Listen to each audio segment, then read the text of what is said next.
twerk. Come on, yeah, come on. It's like that. It's like that.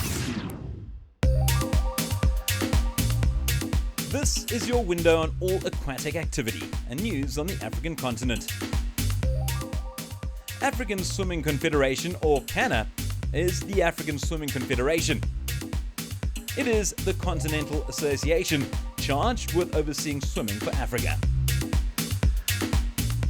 In partnership with CANA, our aim is to showcase swimming, water polo, diving, artistic swimming, and open water. In the recent past, Africa could not host sizable events, or events that capture global attention. It is not that the talent is not there, we just had no momentum in getting the message across our wide and vast continent. CANA has changed that. The internet has made it much more accessible. We have social media, streaming platforms, and television to share, educate, and communicate. FINA, the International Federation, recognized by the International Olympic Committee for administering international competition in water sports, is aware of CANA's good work on the continent.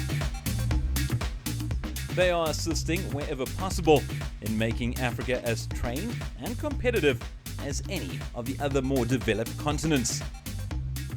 Leading the African team is Dr. Sam Ramsamy, a Vice President of FINA and an IOC Executive Board member since 2006. We spoke to the popular sports administrator in Durban, South Africa recently. CANA was established in 1970. That makes it nearly 50 years old. And it was very slow simply because African countries, especially at governmental level, paid little or no attention to swimming whatsoever.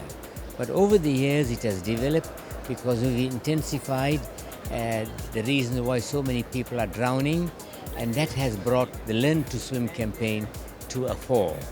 And what is more important now, at championship level, whether it's junior championships or senior championships, and again, very many countries did not have the resources to send teams to continental championships. Now, through the support and campaign of CANA, that's the African Swimming Confederation, we've managed to get FINA, that is the international swimming body, to donate or supplement or grant each national federation $25,000 per year. And of that $25,000 per year, a fair amount has to be used to send their swimmers and teams to continental championships, to regional championships, and to make sure they take part in junior events and senior events. So as a result of that, swimming has blossomed quite well over the years throughout Africa. But what are the main challenges for CANA on this vast continent? Sadly, we still have very many challenges as far as swimming is concerned, as far as government support is concerned. I made this remark a few years ago, and I will continue making this remark whenever I meet with the Ministers of Sport in Africa.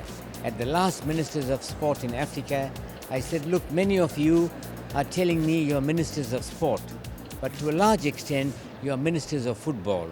You concentrate on football, you ignore every other sport. You ignore sport like swimming, which is a life-size activity. It is an activity where health is very important and we can develop very healthy kids. It's also very important because it prevents drowning. There's a large number of drowning amongst African children. How do we prevent that? The only way we can do that is by swimming. And preventing swimming activity is not going to help us at all. So for that particular reason, I am happy to say many ministers of sport are coming on board, but the challenge is still great. And again, simply because they are refusing to fund us as they are funding football. What plans are in place by CANA to address the challenges? More recently, and again thanks to the present leadership of FINA, we managed to get especially the four continental organizations where development is very appropriate and very crucial. That is parts of America, especially South America, parts of Asia, most parts of Africa, and most parts of Oceania, that is the Pacific Islands.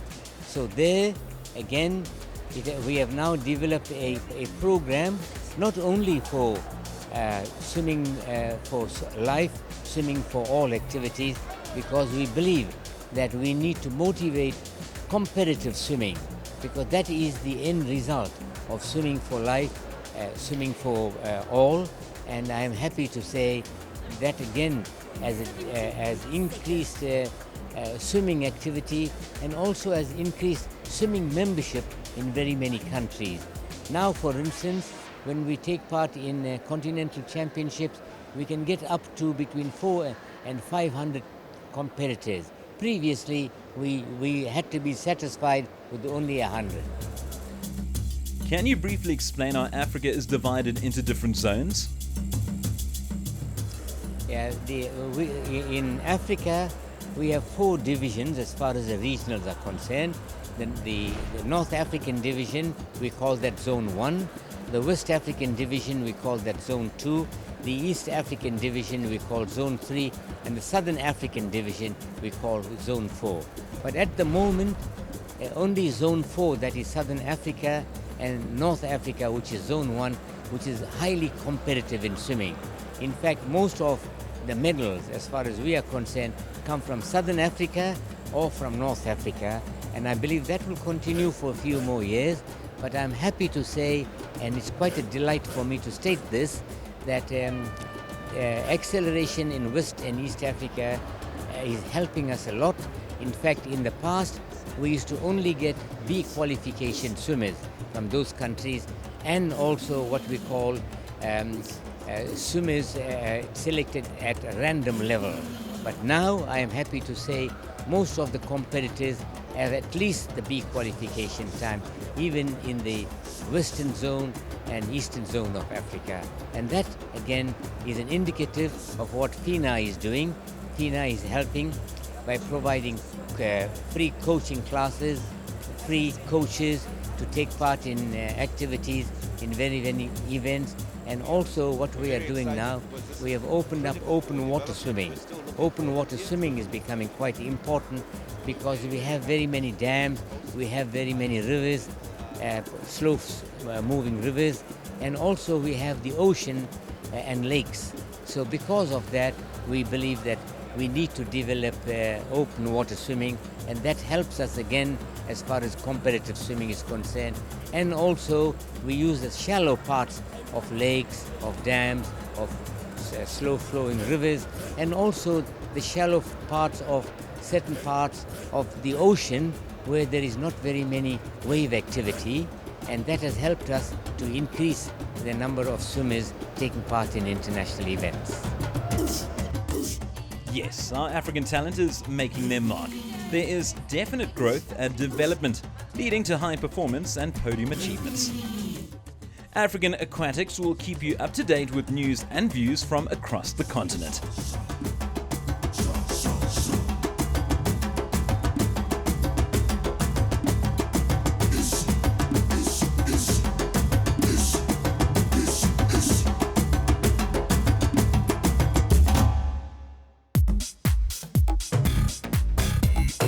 Come on, did you hear right? Come on, yeah, come on.